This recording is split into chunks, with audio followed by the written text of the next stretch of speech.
Գյուրջան Կասկադ, ցանկացած համեմատություն մեր օգտին է։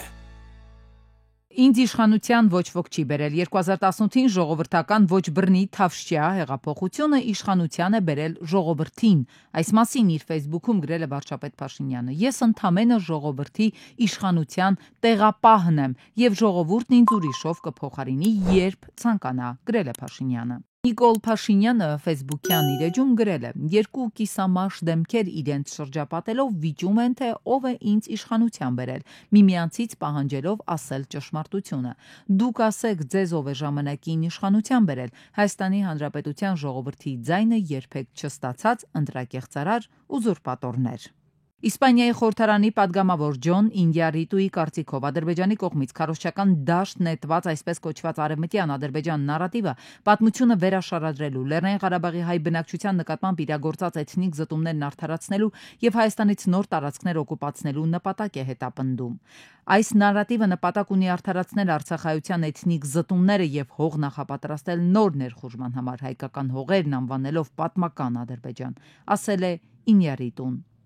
Իրանի հեռուստատեսությունում հայտնել են, որ Իսրայելը բազմաթիվ գործողություններ է կատարել Իրանի դեմ Ադրբեջանի տարածքից։ Հեռուստաընկերությունում հյուրընկալված փորձագետները կրկնել են, որ Իսրայելն ունի կայան Ադրբեջանում եւ այնտեղ շատ ներդրումներ է կատարել։ Նրանք նաեւ նշել են, որ իսրայելցի փորձագետները խորհրդատվություն են իրականացնում ադրբեջանական նախարարություններում։ Իրանի արտգործնախարար Աբբաս Արաղչին հայտարարել է, որ Թեհրանը խորհրդակցություններ է վարում իր միջուկային ծրագրի շուրջ, այդ թվում Մոսկվայի եւ Պեկինի հետ։ Նա հավելել է, որ երկիրը մտադիր չէ բանակցություններ վարել ճնշման ներքո։ Մենք ճնշումների եւ ահաբեկման ներքո չենք բանակցելու։ Մենք չենք էլ մտածի այդ մասին, ինչ էլ որ լինի բանակցությունների թեման։ Բանակցություններն ու թելադրանքով ահաբեկելը նույն բանը չեն, գրել է Աբբաս Արաղչին X սոցիալական ցանցում։ ԱՄՆ պետքարտուղար Մարկո Ռուբիոն դատապարտել է Սիրիայում վերջին օրերին տեղի ունեցող ջարդերը։ Միացյալ Նահանգները դատապարտում են արմատական իսլամիստ ահաբեկիչների, այդ թվում օտարերկրյա ջիդայիստների գործողությունները, որոնք վերջին օրերին Սիրիայի արևմուտքում մարդկանց են սպանել։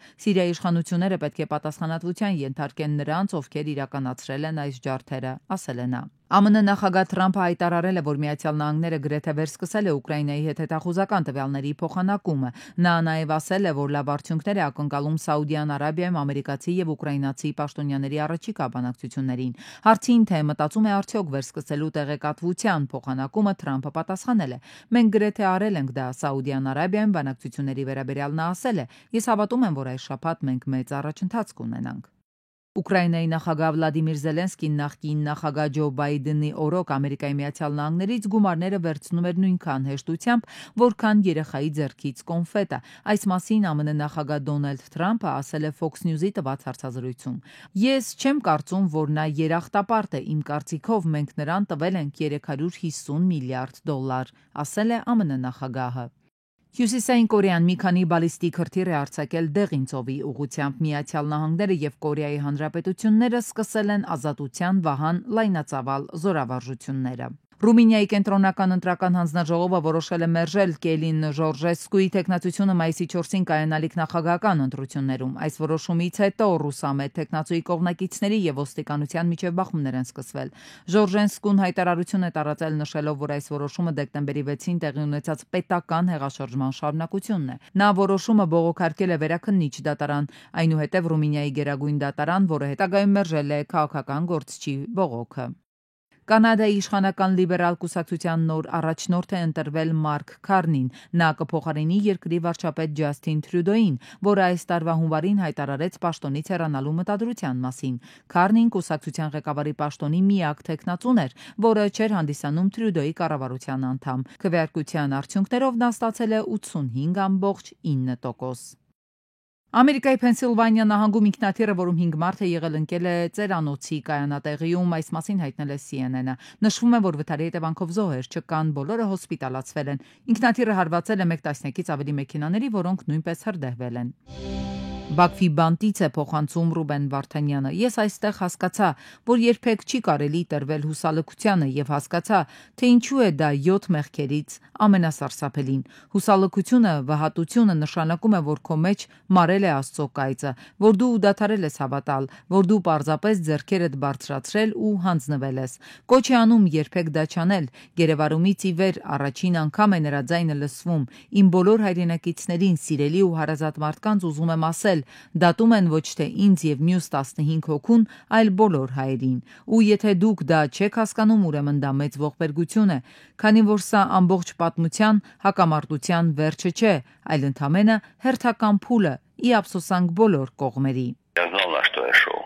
когда я приезжал в Арцах. Երբ տեղափոխվում էի Արցախ, ես գիտեի ինչի եմ գնում։ Ցանկացած մարդ իր կյանքում ամեն բան անում է միայն իր համար, հանուն իրեն եւ Աստծո առաջ պատասխան է տալիս միայնակ, իր բոլոր մտքերի, խոսքերի, գործողությունների համար։ Եվ եթե նույնիսկ ինչ որ մեկն իրեն զոհում է հանուն հայրենիքի, ընտանիքի կամ սկզբունքների, դա միմիայն իր անձնական որոշումն է եւ իր պատասխանատվությունը։ Այնպես որ այս իմաստով ես ամեն ինչ գիտակցված եմ արել։ Չգիտեմ, ես կունենամ արդյոք հնարավորություն ձեզ հետ շփվելու թե ոչ, ուստի ուզում եմ ներողություն խնդրել բոլոր նրանցից, երբևէ նեղացրել եմ խոսքով, գործով կամ անուշադրությամբ։ Ներող եղեք, ես դա չեմ արել վատ մտքով, նախանձից, գոռոզություն կամ վրեժխնդրությունից դրդված։ Ես չէի ուզենա որևէ մեկին ցավ պատճառել։ Շարունակելով նա առանձին ներողություն է խնդրում Արցախի պաշտպանության բանակի փոխնախարար Դավիթ Մանուկյանի կնոջից, Ալվարդից։ Եթե ես ձեր ու ձեր ամուսնու հետ նույն մեքենայում չգտնվեի, ասում է, նա հիմա ձեր կողքին կլիներ։ Խնդրում եմ ինձ ներեք։ Ինձ համար դա ամենածանր պատիժն է, որ իմ պատճառով եւս մեկ մարդ այստեղ տառապում է բոլորիս հետ միասին։ Իմ ներողությունն եմ խնդրում նաեւ բոլոր երեխաներից, ովքեր զրկվեցին իրենց հայրենիքից։ Я рад, что тем не менее мне удалось предотвратить. Ես ուրախ եմ, որ ինձ հաջողվեց կանխել որոշ բաներ, որոնք իմ կարծիքով մեզ որպես ազգ վերջնականապես կկոտորեին։ Ինձ հաջողվեց դա կանգնեցնել եւ մի փոքր փոխել պատմության ընթացքը։ Վարդանյանը լավատես է, փոխանցում է հաղթահարելու ենք բոլոր մարտահրավերներն ու դժվարությունները։ Վստահ է, նորից ապրելու ենք մեր հայրենիքում, հարևանների հետ խաղաղությամբ, հարգելով միմյանց։ Я верю, что несмотря Հավատում եմ, որ կհաղթահարենք փոխադարձ թշնամանքն ու կուտակված ատելությունը, ինչպես դա ստացվել է որոշ ժողովուրդների մոտ, բայց եթե մենք ուզում ենք դա իսկապես անել, մեզ պետք է իրական երկարաժամկետ խաղաղություն, ոչ թե թղթի վրա ստորագրված, այլ կյանքի կոչված։ Մենք պետք է հիշենք, որ մեզ ոչ ոք ոչնչով պարտական չէ, որ միայն ուժեղ մարդկանց հետ էլիտա, արժանապատվություն, պատիվ ունեցող երկրի հետ կարող են իրական պայմանավորվածություններ ձեռք բերվել։ Ես բոլորից սիրում եմ, շարունակում է Վարդանյանը։ Միշտ եղել եմ կամ ու լինելու եմ ձեզ հետ, ասում է։ Ես մարդ եմ, որն ուզում է ապրել, սիրել ու շարունակել իր գործունեությունը։ Երջանիկ եմ, Աստված ինձ հրաշալի ընտանիք, ընկերներ է տվել։ Չնայած բոլոր դժվարություններին, շրջափակմանը, ապագայի անորոշությանը, ծանր պայմաններին, դրանք իմ կյանքի լավագույն օրերից էին։ Մենք միասին վերականգնում էինք Հակոբավանքը, հաց էինք կիսում եւ պարում մեր պարերը։ Бог давал реально. Մի խումբ տնտեսվարողներ հավաքվել էին կառավարության շենքի դիմաց։ Նրանք բողոքում էին շրջանառության հարկը 5%-ից 10% դարձնելու դեմ։ Ակցիայի մասնակիցներից մեկը լրագրողների հետ զրույցում նշել է, որ պարոն Պապոյանը մեզ խոստում տվեց, որ շուտ-շուտ հանդիպումներ կկազմակերպի, առաջարկներ կանեն, բայց դեռ դրական ոչ մի քայլ չենք տեսել։ Դրա համար նորից հավաքվել ենք ակցիայի։ Ասել էր կքննարկենք, կլսենք ձեր առաջարկները, առաջ կքաշենք, նշել է մասնակիցը։ Խոշոր չափի գողության դեպք է եղել Հայաստանի ատոմային էլեկտրակայանից։ Հայաստանի ատոմակայանի վարչական տարածքի պահեստներից մեկից գողացել են պղնձից, նիկելից եւ երկաթից պատրաստված խողովակներ։ Քննչական կոմիտեից հայտնել են, որ Հայեկի տարածքում գտնվող պահեստից գողության դեպքի առթիվ նախաձեռնվել է քրեական վարույթ։ Ատոմակայանին պատճառվել է խոշոր չափի նյութական վնաս։ Մարտի 8-ին ամենաթանկ ծաղկեփնջերն այս տարի վաճառվել են Հարավային Կորեայում, Հայաստանում եւ Արգենտինայում, իսկ Ռուսաստանը 14-րդ տեղում է։ Ամենից հաճախ պոտենցիալ կոմպոզիցիայի մեջ նկատվել են կակաչներ եւ վարդեր։ Ամենաթանկ ծաղկեփնջերը վաճառվել են Հարավային Կորեայում $28.6, առաջատարների եռյակում են նաեւ Հայաստանը $24.7 եւ Արգենտինան $22.2։ Ծաղիկներն ամենից էժան են եղել Բուլղարիայում, ծաղկեփունջը $1.8։ Ուսանողների կրթաթոշակային ֆինանսավորման քաղաքականությունը կվերանայվի։ Կառավարության նիստին ԿԳՄՍ նախարարը տեղեկացրեց, որ պետության կողմից կրթաթոշակային ծրագրերին մասնակցած ուսանողների չնչին մասն է վերադառնում Հայաստան ու շարունակում գործունեությունը սեփական երկրում։ Ըստ այդմ Հայաստանի Հանրապետության ռեզիդենտ հանդիսացող առևտրային կազմակերպությունների աշխատակիցների ուսումը օտարերկրյա հեղինակավոր բուհերում պետության կողմից կֆինանսավորվի մասամբ, այն էլ այն դեպքում, երբ մասնավոր առևտրային կազմակերպությունը կունենա առնվազն 100 աշխատող, կհամաֆինանսավորի կրթաթոշակն առնվազն 50%-ով։ Սա ասելով մենք նկատի ունենք Շանհայի ռեյտինգավորման համակարգում առաջին 65 բուհերը բակալավրիատի դեպքում եւ առաջին 75 բուհերը մագիստրատուրայի դեպքում եւ այս պարագայում կհամաֆինանսավորենք ուսանողների ուսման վարձը։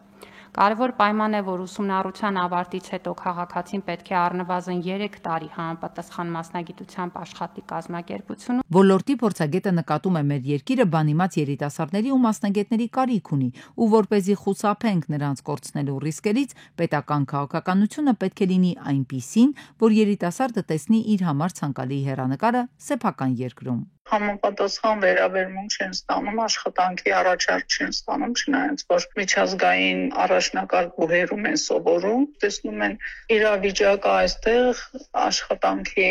ընդունվելու ձևը, հետևաբար նրանք գերադասում են այնտեղ ստանալ այդ աշխատանքը եւ այնտեղ շարունակել իրենց կրթությունը, բայց ես դրան դեմ եմ, որովհետեւ ինչքան էլ վատ լինի հայրենիքը, այնուամենայնիվ իրենց մի շուղն էլ օգտակար է հայրենիքի յուրաքանչյուր բնակավարը։ Կրթության մյուս փորձագետն էլ ուսանողների այսպես կոչված արտագաղթը պայմանավորում է այդ թվում մեր երկրում առկա անվտանգային վիճակով։ Միաժամանակ ընդգծում կրթությունը պետք է անվճար լինի բոլորի համար։ Ինչքան շատ մարդ կրթվի, այդքան լավ պետության ապագայի համար։ Այն պահից, երբ որ մեզ մոտ կրթությունը դարձավ վճարովի, լիքը խեղաթյուրումներ մտան, սկսած նրանից, որ համալսարանների համար ուսանողների առկայությունը դարձել է ինքնանպատակ, ամեն ինչ արվում է, որպեսզի ուսանողներ լինեն, որպեսզի վճարը գա։ Ուսանողների համար էլ, եթե իրանք վճարում են, որոշ իմաստով արդեն կանաչ լույսը ոչինչ չանելու։ Փորձագետները համակարծիք են, մեր կրթությունը կարող ենք որակյալ ու մնայուն դարձնել, բայց դրա համար մեծ ջանքեր կպահանջվեն։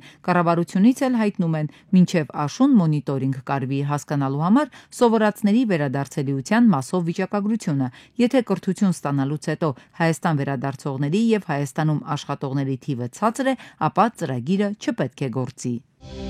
Բուհական ընդունելության առաջին փուլի քննություններին այս տարի շուրջ 11608 դիմորդ է մասնակցել։ Արդեն երրորդ տարին է դիմորդների գերակշիռ մասը քննություն է հանձնում անգլերեն առարկայից, երկրորդ տեղում մաթեմատիկան է, երրորդ հայոց լեզու եւ հայ գրականություն առարկան։ Ընդ որում մտահոգիչը միջին գնահատականն է հենց մայրենիից։ Հանրապետության միջին գնահատականը 10.2%, Երևանում 9.7, մինչդեռ անգլերենի դեպքում ցուցանիշները շատ ավելի լավն են։ Վերջի տարիներին շատ մասնագիտությունների գծով հայոց լեզվի քննությունը արդեն պարտադիրների շարքից հանվում է եւ դրա փոխարեն տարածվում է մի մասնագիտական առարկա գումարած անգլերեն։ Այսինքն փոխանակ մենք անգլերենը հայերենին զուգահեռ զարգացնենք, մենք սկսում ենք հայերենը փոխարինել անգլերենով։ Երբևէ Հայաստանում գրական եւ խոսակցական լեզվի մեջ այդքան մեծ խզում չի եղել, որքան այսօր։ Հայերենի հանդեպ հետաքրքրությունը նվազել է, ուսուցման մակարդակը իջել, ինչը պայմանավորված է պետության առաջնահերթությունների փոփոխությամբ։ Դիլբարյանի դիտարկումն է։ Մտածում են հայերենն է կհանձնենք եւ ոչինչ։ Բոլորին թվում է, թե անգամ այն տարօրինակ հայերենը, որը իրենք լսում են